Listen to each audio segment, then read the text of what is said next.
Welcome back to So You Really Want to Learn Latin, and today we are going to be looking at the Gauls. Who were the Gauls and what were they doing in our Roman history? The Romans, as we know from the adventures of Asterix, had great fun beating up the Gauls. The Gauls were hairy chaps with silly helmets and the odd cauldron full of magic potion. In the early days of Rome's history, the Gauls were brave enough to roam around Italy, plundering and so on. They began with the city of Clusium, of Lars Porsena fame, and in 390 BC they turned on the Romans. Defeating them at the Battle of Allia, they marched on Rome itself and boldly entered the city.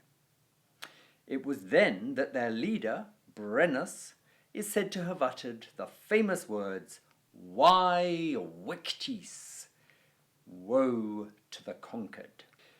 But there was a problem. Most of the inhabitants, including the soldiers, had withdrawn up onto the Capitoline Hill, where they hid in the arks, or citadel. Only the older senators were unwilling to run away from a bunch of hairy Gauls, and 80 of them thus remained in the forum, seated on their ivory chairs in their finest togas. The Gauls entered the forum and at first thought that the old men were statues. But one Gaul went up to one of the statues, a gentleman by the name of Papirius, and pulled his beard. Papirius bashed him over the head with his staff and was promptly stabbed for his pains.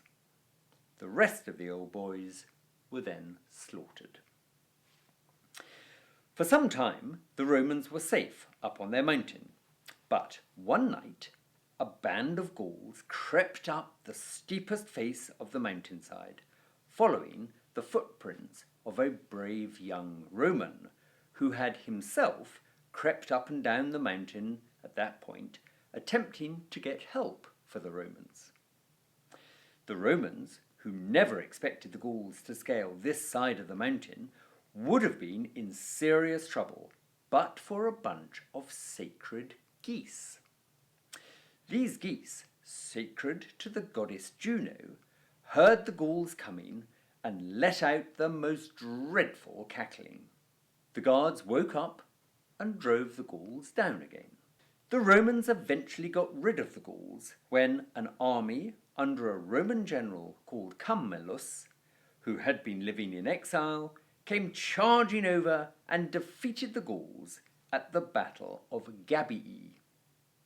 It was not, however, until about 300 years later that the Romans really got their revenge when, under Julius Caesar, they proceeded to carve up Gaul and make it part of the Roman Empire.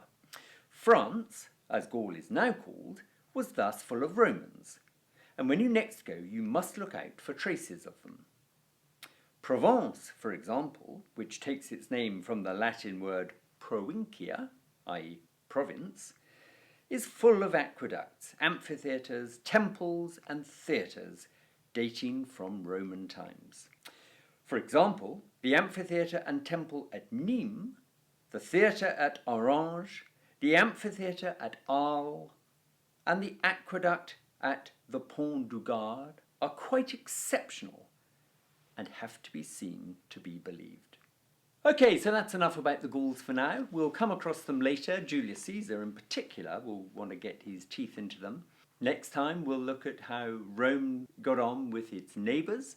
But until then, keep up the good work on the Latin, and we'll see you back on this channel for more about Rome and in particular Latin.